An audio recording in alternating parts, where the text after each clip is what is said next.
corso la visita pastorale all'ambito di Lavagna nella messa della Basilica di Santo Stefano, Monsignor Tanasini ha sottolineato l'importanza della comunione e il ruolo dei laici. 300 giovani della diocesi di Modena hanno animato la veglia dei Santi a Sestri Levante, un percorso tra le due baie con sosta nella Casa di Maria, ad indicare che la santità richiede un cammino ed un incontro. Nella solennità di tutti i santi la celebrazione in cattedrale, evocata dal vescovo l'immagine di Dio attorniato da una moltitudine di volti, sono i santi, ha spiegato il pastore della diocesi, a determinare la realtà della storia. Ritrovare il senso cristiano della morte per onorare la dignità dei defunti è l'impegno sollecitato da Monsignor Tanasini nella commemorazione dei fedeli defunti. Il vescovo ha presieduto la messa nel cimitero di Chiavari. Ad Arenzano riunione della Commissione regionale per lo sport presieduta dal vescovo Suetta. È necessario un gioco di squadra tra i vari attori che partecipano all'educazione dei giovani. Dialogo interreligioso, convegno a Chiavari sabato mattina. Il tema sarà affrontato da 3 esperti, nel pomeriggio tavola rotonda con le istituzioni. Benvenuti ad una nuova puntata della rubrica Noi Chiesa, che apriamo occupandoci della visita pastorale che il vescovo Monsignor Alberto Tanasini sta compiendo nell'ambito di Lavagna. Domenica all'apertura con la Santa Messa nella Basilica di Santo Stefano. Giovedì un momento centrale del cammino che il vescovo sta compiendo con la catechesi tenuta nel santuario di Nostra Signora del Carmine. Su entrambe le celebrazioni abbiamo un servizio.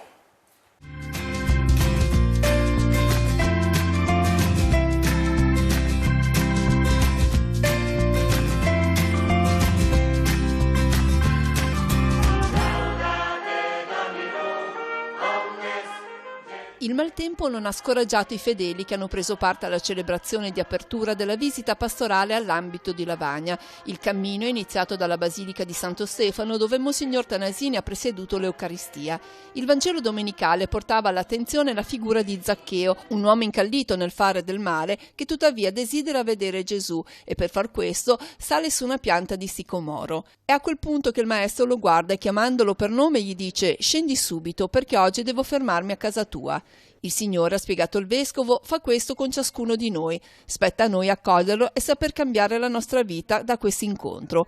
Quindi Monsignor Tanasini ha sottolineato gli scopi principali della visita pastorale, in cui il vescovo avrà l'opportunità di constatare il cammino di comunione avviato da tutte le parrocchie lavagnesi. Lo chiamiamo un ambito di comunione, cioè la vicinanza di una comunità all'altra per sostenersi, per vivere fraternamente, per compiere anche gesti comuni là dove è necessario, in modo che ci sia davvero un clima di fraternità, di collaborazione, di aiuto. Nella settimana che il vescovo trascorrerà a Lavagna incontrerà operatori pastorali, sacerdoti, realtà impegnate nel sociale, giovani e adulti. Monsignor Tanasini ha quindi sottolineato l'importanza del laicato. Abbiamo bisogno di questa crescita del nostro laicato e il lavoro dell'ambito vuol mettere proprio in evidenza l'apporto dei laici, dei battezzati che vivono la realtà della Chiesa con partecipazione autentica. Infine richiama l'Eucaristia, dove si compie dalla quale parte ogni forma di comunione. Con la celebrazione dell'Eucaristia, che è il centro di ogni comunione. Intorno al Cristo ci ritroviamo un solo corpo e un solo spirito. Quindi questo inizio è già il primo suggello del lavoro che vorremmo fare in questi giorni.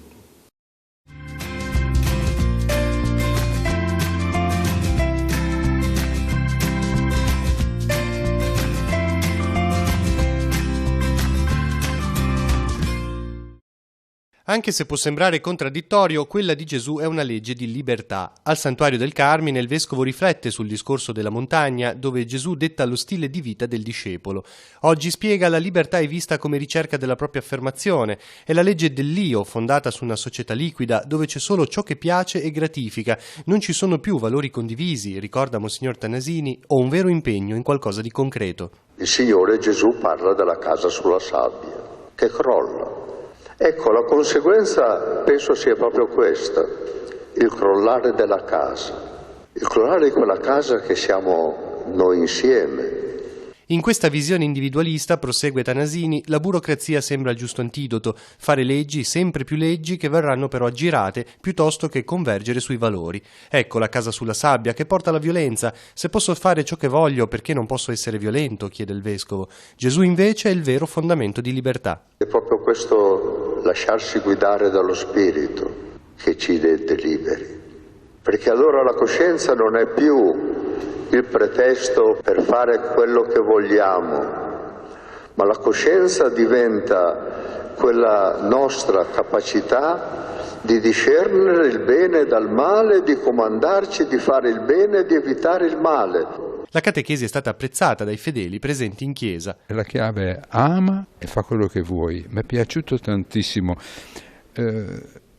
perché è la chiave da sempre, la chiave di ciò che ci ha detto Gesù Cristo, amare, amare, amare.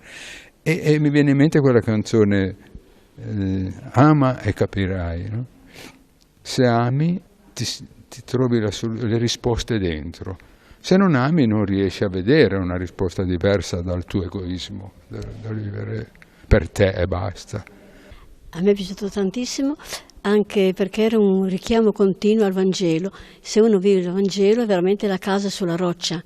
E poi questo richiamo di amare l'altro, amare il prossimo come te stesso, no? Io credo che se noi riusciamo veramente ad avere questa visione di rispetto e di amore reciproco, sicuramente il Vangelo è veramente gioia, libertà, semplicità e sicurezza, e gioia. E poi mi piaceva anche quando diceva che non possiamo non amare Dio e non amare i fratelli, è una cosa comune, se non amiamo in alto non amiamo neanche il basso, diciamo. La visita pastorale che il vescovo sta compiendo all'ambito di Lavagna si conferma un dono per le parrocchie e stimolo per un nuovo slancio. Ma il vescovo viene a visitare le comunità parrocchiali di Lavagna, di tutto il comune, proprio per ravvivare la fede, sostenerle nella speranza e invitarle a vivere la carità, la comunione. Quest'anno la visita pastorale il vescovo non la fa parrocchia per parrocchia, ma un gruppo di parrocchie insieme che costituiscono, almeno per noi qua a Lavagna, l'ambito delle parrocchie di Lavagna. È un'esperienza positiva sicuramente per voi sacerdoti e anche per tutti i laici. Certo, l'esperienza della comunione diventa un'esperienza che in qualche modo ci fa intravedere come vive Dio, perché Dio è comunione, e un gruppo di comunità che si mettono insieme, che condividono la fede e si aiutano, si sostengono, credo che sono un'immagine più autentica e più bella di Chiesa. Questa sera la catechesi ci ha portato all'essenziale della nostra vita. Ci ha portato alla roccia che è Gesù.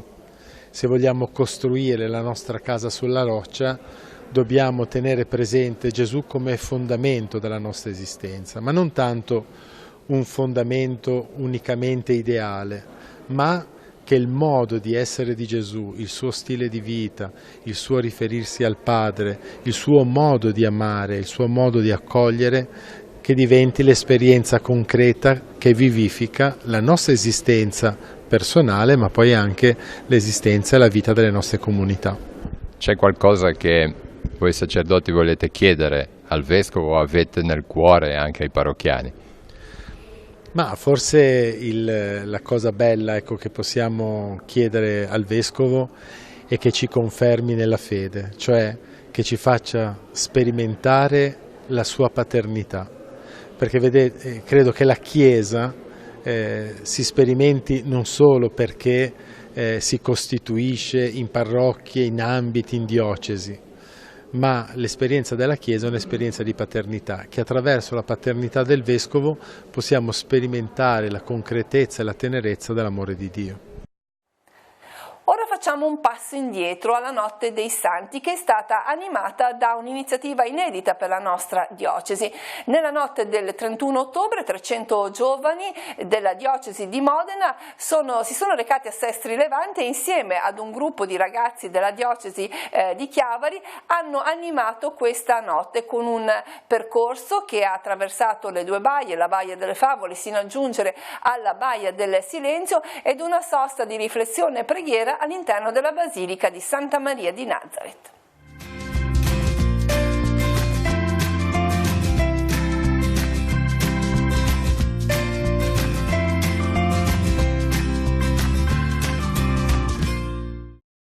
Le favole, la casa di Maria, il silenzio, tre elementi caratterizzanti per la veglia della Notte dei Santi, animata a Sestri Levante da circa 300 giovani provenienti dalla diocesi di Modena e partecipata da molti ragazzi della diocesi.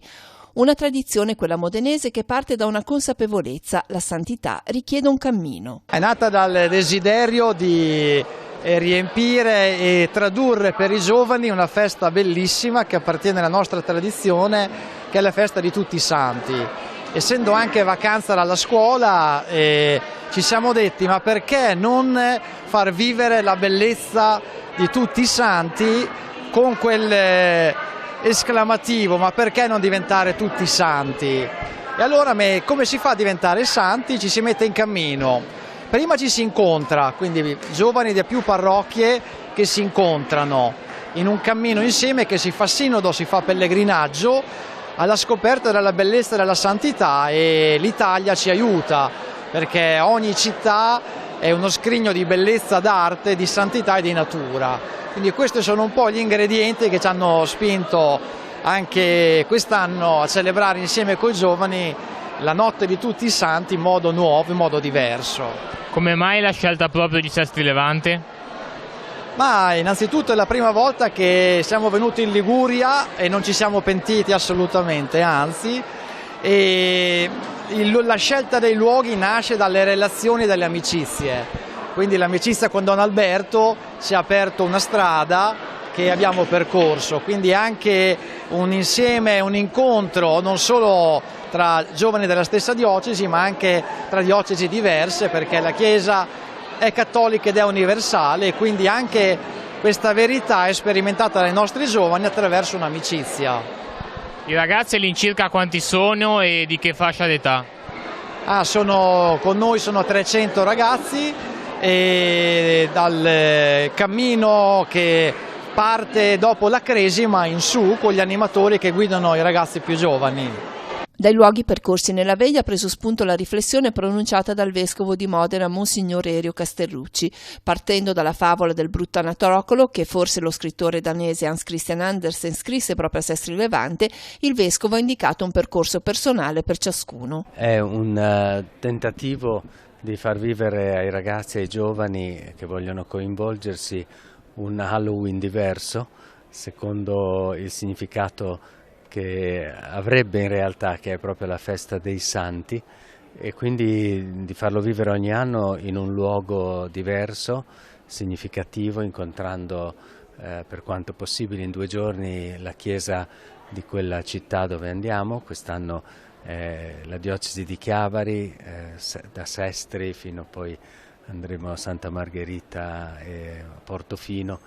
Ed è anche un tentativo di vivere insieme, quest'anno più o meno 300 ragazzi, questo momento di chiesa, per fare vedere che la santità non è una realtà che fa dormire, ma è gioiosa, che la persona santa è una persona che sa trasmettere la gioia. Come mai coinvolgere proprio i ragazzi? Diciamo che comunque le festività dei morti e dei santi sembrano cose un po' lontane di quella che può essere la prospettiva di un ragazzo, invece perché proprio partire dal coinvolgimento dei ragazzi? È partito alcuni anni prima che io arrivassi a Modena, da quello che mi hanno raccontato, proprio da un gruppo di loro che si è chiesto come potremmo vivere questo fine settimana o comunque questi giorni di festa, che sono anche giorni di festa da scuola, in modo diverso. e come potremmo viverlo tra di noi, magari anche con un momento di preghiera. E poi è nata l'idea di muoversi, di girare, perché ai ragazzi è molto congeniale l'idea di andare in un luogo, scoprirlo, e ogni anno c'è anche un tema. Quest'anno il tema scelto qui a Sestri è la favola del brutto anatroccolo, per il fatto che Andersen pare abbia scritto alcune favole qui, e poi su questo tema dello scoprire i doni di Dio che ci sono in noi, trasformare le nostre limitazioni, i nostri difetti in opportunità, è venuto fuori tutto il resto, insomma, questa idea dell'uscita. Durante la sua catechesi, nel momento di riflessione in chiesa, ha parlato dei concetti di gioia e paura. Ci fa una breve sintesi di quello che è stato un po' il significato di ciò che ha detto? Sì, telegraficamente ho provato a dire che dentro di noi ci sono tanti brutti anatroccoli, che sono i nostri difetti, ma a volte anche le nostre paure, perché noi spesso non riusciamo a trasformare in cigni questi anatroccoli, perché siamo presi dal timore, ci chiudiamo, ci giudichiamo, e invece il Signore riesce anche attraverso tanti angeli Gabriele, visto che commentavamo qui a Santa Maria di Nazareth l'episodio dell'Annunciazione, riesce a farci capire che di doni ne abbiamo davvero molti, che non dobbiamo deprimerci per le nostre difficoltà, per i nostri difetti, ma possiamo davvero metterli a servizio e quindi tirarli fuori, tirare fuori questi bei cigni che dormono dentro di noi. Tornando un attimo alla festa dei Santi, quali sono i piccoli passi, le piccole cose che possono fare i ragazzi, anche giovani, per comunque ambire, per avvicinarsi alla santità? A me viene in mente soprattutto il riferimento che ci danno i Vangeli, ossia da una parte non rassegnarci al fatto che i ragazzi abbiano dentro e ce l'hanno un senso religioso, e quindi testimoniare la bellezza del rapporto con Dio e la preghiera, e dall'altra anche il servizio. Una volta che si entra in rapporto con gli altri, specialmente le persone svantaggiate, quelle che sono lasciate ai margini, allora di riflesso si riscopre anche che c'è una chiamata dentro ciascuno di noi, che la vita ha un senso. I giovani hanno potuto fare esperienza di una visione di chiesa allargata oltre i confini della propria realtà parrocchiale. Come mai hai deciso di venire qui a partecipare alla veglia? Per trovare un modo diverso per passare Halloween, quindi di festeggiare tutti i santi insieme a tanti giovani della nostra diocesi. Ormai vari anni che facciamo questa iniziativa e ogni anno è sempre più bello. Il fatto di essere con dei tuoi coetanei aiuta anche nel celebrare la commemorazione dei morti e dei santi?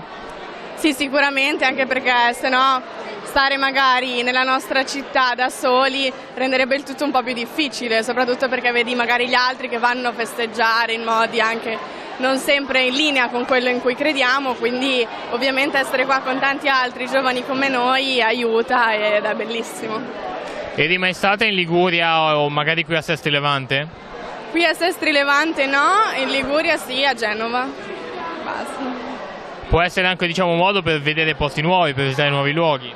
Sì, assolutamente, infatti essendo che ogni anno ci muoviamo, almeno per me è stata occasione di vedere città che non avevo mai visto, e quindi anche quest'anno si prospetta una bellissima visita. Sicuramente un'esperienza come quella che stiamo facendo noi oggi ci dà la possibilità appunto di vivere tutti insieme un modo appunto per riscoprire la santità, e quindi c'è chi festeggia Halloween, ma noi appunto diamo maggior importanza a quella che è una festività che forse è passata in secondo piano, ma che è bellissima comunque, bisogna riscoprirla.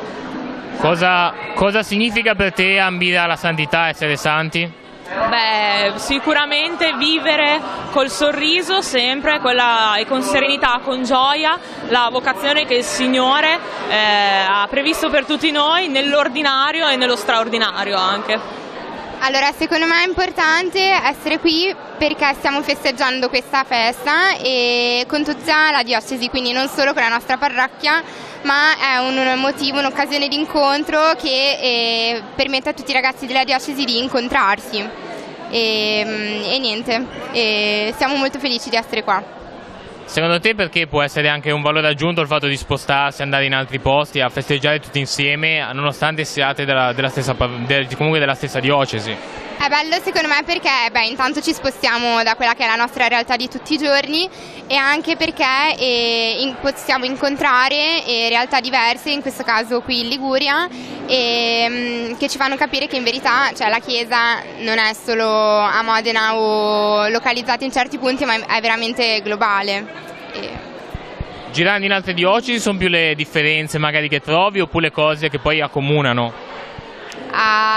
Secondo me, innanzitutto secondo me quello che accomuna è la presenza dei giovani, che è molto importante e forte e che fa sentire la Chiesa viva.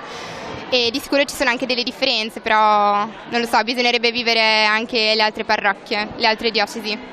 Nella suggestività della Baia del Silenzio, illuminata dai flambeau, il momento conclusivo con lo sguardo rivolto al cielo. Diciamo che è stata un po' tutta una cosa improvvisa, nel senso che questi ragazzi di Modena ci hanno chiesto di poter venire a visitare la Riviera e nello stesso tempo appunto poter vivere questo momento per i santi, forse anche un po' particolare visti i tempi che corrono, visto che tutti festeggiano Halloween e noi siamo un po' diversi, festeggiamo i santi. È stata una bella serata, molto semplice, penso che poi anche questi ragazzi di Modena siano stati molto contenti di visitare la nostra riviera, la Baia sicuramente del Silenzio è sempre un luogo suggestivo. Da Modena sono arrivati più di 300 ragazzi, vi aspettavate così tante persone? Ma sì e no, nel senso, ci avevano detto che i numeri potevano essere grandi e eravamo un po' titubanti perché non sapevamo dove mettere, sinceramente dalle nostre parti 300 ragazzi sono un po' tanti, però sicuramente c'è stata la voglia di ospitarli per poter dare anche una testimonianza qui a Sestri, di dire ci sono i giovani, hanno voglia di fare, di mettersi in gioco e di spendersi. Quale può essere la ricchezza così dell'incontro di tanti giovani di diverse parrocchie, di esperienze anche comunque distanti, perché comunque Modena e Seste Levante sono due luoghi molto distanti? Ma io penso che queste esperienze siano d'aiuto per tutti i giovani per capire che forse al di fuori delle loro parrocchie, dei contesti in cui vivono, ci sono altre realtà simili alle loro e che secondo me gli fanno comprendere che appunto la Chiesa non è il loro luogo dove si ritrovano solitamente, ma che è una grande comunità sparsa in tutto il mondo, diciamo, e quindi secondo me può essere di grande ispirazione per loro questo incontro con diverse realtà.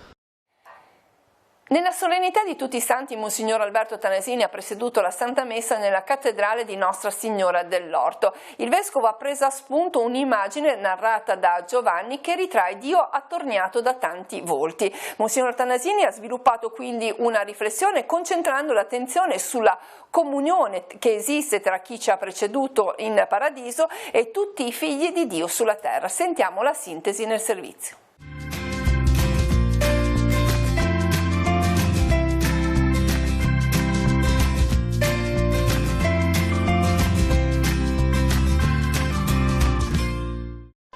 La visione di Giovanni narrata nelle scritture ci apre una finestra sul cielo e ci fa vedere una realtà popolata. Dio non è solo isolato ma circondato da una schiera immensa di persone. È da questa immagine che parte la riflessione di Monsignor Alberto Tanasini nella messa presieduta in cattedrale per la solennità di tutti i santi. Questa visione ci dice la forza e l'impegno dei santi. Sono loro che decidono in un qualche modo del momento in cui cielo, terra e mare finiranno.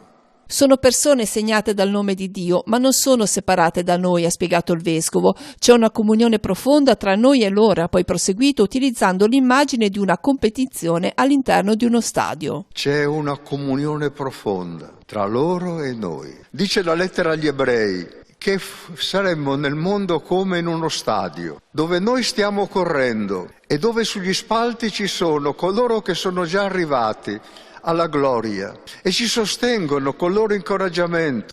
Oggi diremo fanno il tifo per noi, ci aspettano, desiderano che anche noi siamo vincitori. I santi intercedono per noi in quel grande mistero in cui l'amore di tanti si incontra con l'amore misericordioso di Dio. Questa comunione, ha proseguito Monsignor Tanasini, è una certezza che nasce dal fatto che noi siamo figli di Dio.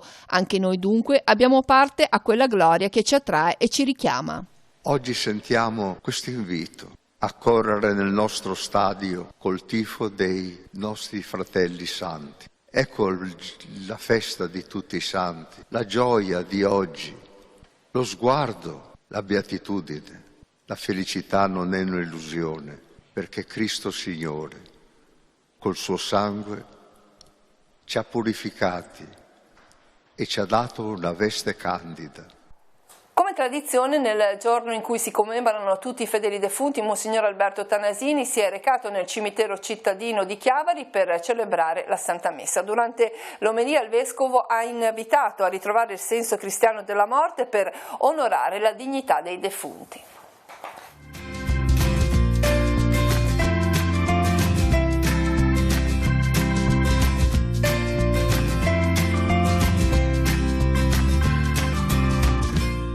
È bello che una città intera si raccolga per pregare per tutti i suoi defunti. La morte è una porta che si apre su una vita nuova, un momento non solo di distacco, ma che diventa solenne perché ci chiama a rispondere di tutta una vita e di noi stessi. Nella Santa Messa della giornata di commemorazione dei defunti, celebrata nella cappella del cimitero monumentale di Chiavari, Monsignor Tanasini ha ribadito come la morte non sia una fine, ma un passaggio nel quale il cristiano è chiamato a rispondere del bene fatto fino a quel momento. Gesù dice che in particolare saremo giudicati sull'amore, sulla carità, sul bene che vogliamo soprattutto ai piccoli, ai fragili, ai deboli. Non rende questo solenne e grave la morte? C'è la sensazione che al giorno d'oggi il rapporto con la morte sia un rapporto che non sa più tenere conto di questa solennità e gravità. Il Vescovo ha chiesto poi un impegno forte alla città e a tutta la diocesi, ritrovare il senso cristiano della morte per onorare la dignità dei defunti. Gesti che parlano di mancanza di speranza, come la dispersione delle ceneri o addirittura quello di trasformare quelle dei propri cari in monidi da indossare, siano stigmatizzati per ritrovare invece il senso cristiano della morte. Forse l'intenzione è quella di avere sempre con sé i morti, ma non sono gesti di rispetto. Io vorrei richiamare a questa serietà e a questa attenzione. Vorrei richiamare alla necessità di considerare la cura dei morti come un gesto grande di civiltà che riconosce la dignità di coloro che ci hanno lasciato. Il primo lotto dei lavori di restauro della cattedrale di Nostra Signora dell'Orto a Chiavari si sta compiendo. Per questa ragione la prossima settimana saranno smontati i ponteggi che interessano la navata centrale e la cupola. La cattedrale sarà quindi chiusa da lunedì 11 novembre a venerdì 15. Tutte le celebrazioni liturgiche e le confessioni si svolgeranno nella cappella del seminario, che sarà regolarmente aperta. Sarà aperta anche la segreteria della cattedrale nel corridoio laterale con orari consueti, ovvero dalle 9 alle 11 e dalle 16 alle 18. E ora andiamo ad Arenzano, dove si è riunita la Commissione regionale per lo sport, presieduta dal Vescovo di Ventimiglia Sanremo, Monsignor Antonio Suetta. L'organismo si è costituito nel desiderio di reciproca conoscenza e per ragionare e porre in atto azioni che favoriscano la crescita umana e spirituale dei tanti soggetti che praticano attività sportive. Ospite della riunione è stato Don Alessio Albertini, assistente ecclesiastico del Centro Sportivo Italiano.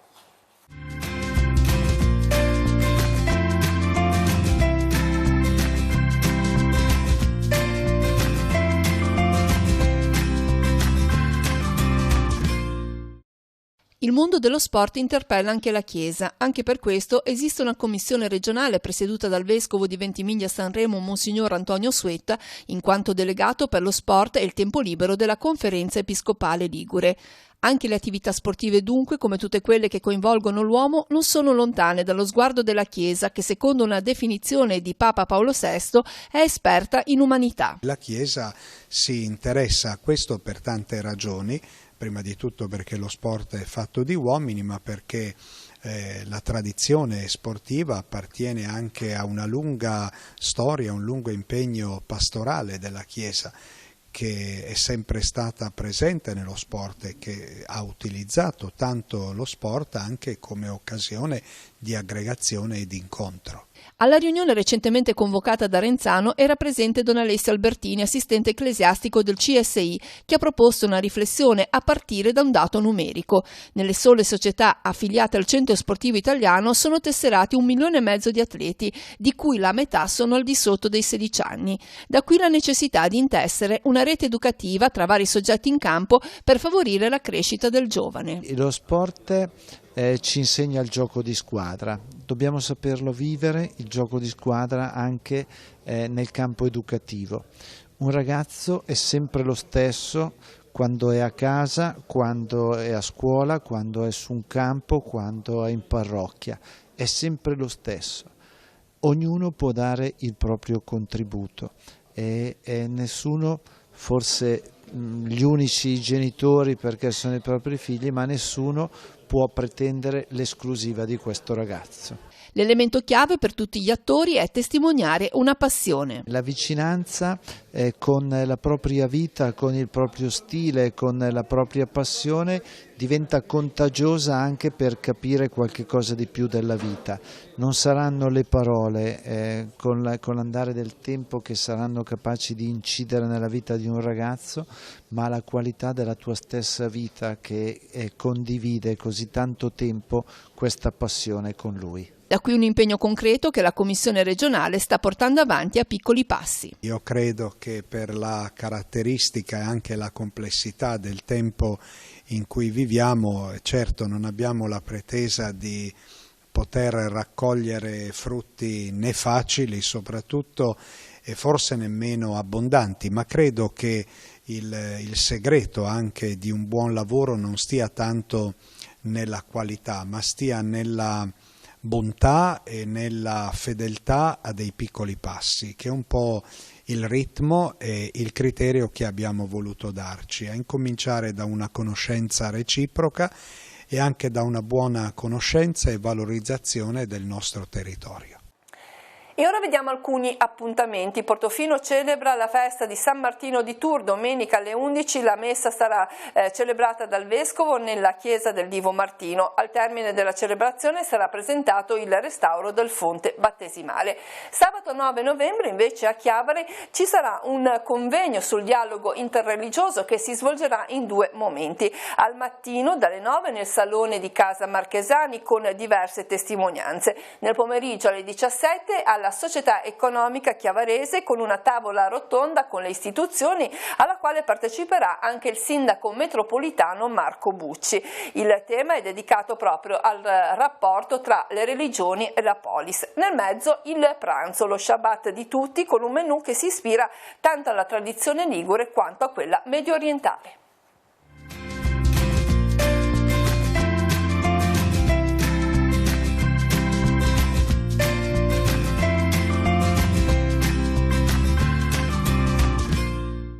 L'odierno pluralismo religioso sarà il primo tema che sarà sviluppato nel corso del convegno in programma sabato mattina a Chiavari nell'ambito del percorso diocesano di formazione al dialogo interreligioso. Lo affronterà il teologo Brunetto Salvarani. Il secondo intervento previsto è quello di padre Claudio Monge, responsabile del Centro Domenicano per il dialogo interreligioso e culturale a Istanbul, che affronterà il tema nella Bibbia, il fondamento del dialogo tra ebrei, cristiani e musulmani.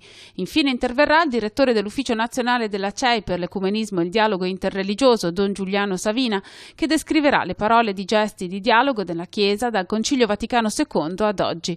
Il convegno è aperto a tutti, ma sono stati invitati particolarmente insegnanti e catechisti. L'importanza è innanzitutto quello di conoscere, che è la prima base per poi dialogare.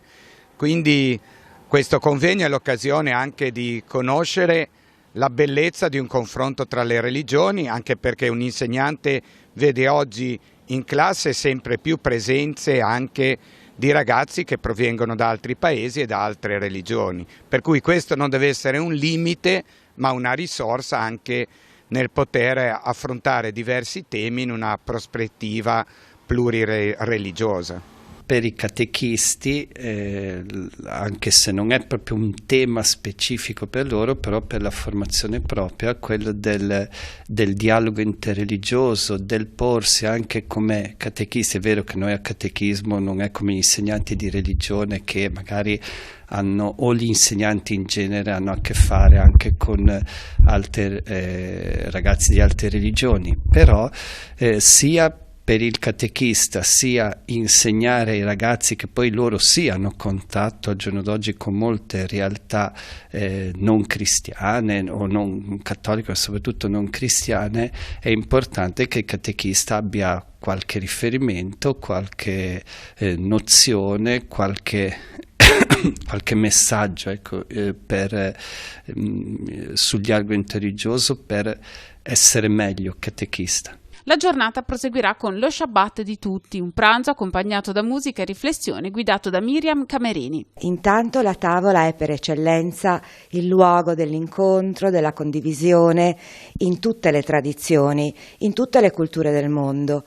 E a noi appunto è piaciuto raccogliere questa indicazione della condivisione del pane con tutti quelli che parteciperanno appunto agli incontri previsti anche poi nel pomeriggio e durante la mattina. Tutte queste culture, queste tradizioni religiose diverse che attraverso appunto i canti, le musiche che Miriam Camerini appunto ci presenterà, le letture sceniche, avranno modo di incontrarsi e di così condividere la gioia, in fondo sì, la gioia della creazione, del creato. Mi sembra un messaggio bellissimo, così pacificante. Infatti poi alla fine si leggerà un brano di Isaia appunto in cui tutti deporranno le armi e faranno la pace sulla terra. Ecco, stare a tavola è sicuramente il miglior modo per condividere. Che cosa si mangerà? Ecco, abbiamo così cercato di far dialogare anche le tradizioni e quindi abbiamo così direi inventato proprio un menù in cui la tradizione ligure, che è quella del pesce, che è quella che in fondo poi aveva ricevuto semi anche dal Medio Oriente nel passato, nel Medioevo eccetera, si incontrerà con i sapori tipici della tradizione medio orientale. Nel pomeriggio alle 17 alla Società Economica la tavola rotonda aperta alla città dedicata al tema il dialogo interreligioso e la vita della polis. Il tema del dialogo interreligioso, quindi della presenza e del rapporto tra le diverse religioni, ha molto a che vedere con la vita civile. Ci sono alcuni aspetti anche evidenti come quello dei luoghi di culto, no? Che rappresentano effettivamente un diritto a volte non del tutto riconosciuto, ma poi certamente l'ambiente della scuola, l'ambiente dell'ospedale, l'ambiente delle carceri e quant'altri sempre di più in una società pluralista devono attrezzarsi da questo punto di vista. Allora dedicare un tempo attraverso l'esperienza di persone qualificate che porteranno proprio la concretezza dell'ambiente in cui vivono, credo che sia una cosa importante. Le realtà istituzionali del territorio saranno rappresentate dal sindaco metropolitano di Genova, Marco Bucci, una presenza istituzionale dunque importante. Sì, importante perché non soltanto come sindaco di Genova ma della città metropolitana, quindi rappresenta davvero anche tutto il nostro territorio. Siamo contenti perché ha accettato immediatamente l'invito del nostro vescovo e credo che la sua presenza dica appunto quanto questo cammino del dialogo deve intersecare la vita degli uomini, la vita delle istituzioni, la vita della città. E con questo appuntamento si conclude la rubrica Noi Chiesa per questa settimana. Come sempre l'appuntamento è rinnovato tra 7 giorni. Arrivederci.